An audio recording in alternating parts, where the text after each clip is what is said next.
A'udzubillahi minasyaitonirrajim. Bismillahirrahmanirrahim. Assalamualaikum warahmatullahi wabarakatuh.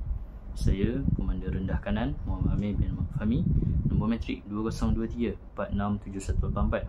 Ini saya akan memberikan sekirah sedikit berkenaan sedekah.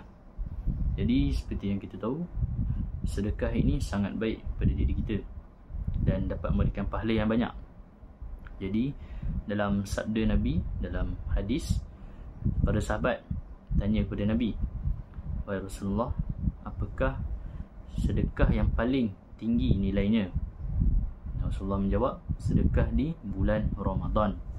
Jadi kita sebagai umat Islam perlulah banyak bersedekah di bulan Ramadan. Apa kebaikannya? Kita dapat menghapuskan dosa, dapat memberikan banyak pahala kepada diri kita, dan dapat meningkatkan keimanan dalam diri kita. Ada juga sabda Nabi Muhammad SAW dalam sebuah hadis, barang siapa yang memberi makan kepada orang yang berpuasa, maka pahalanya sama nilai, tidak kurang dengan orang yang berpuasa.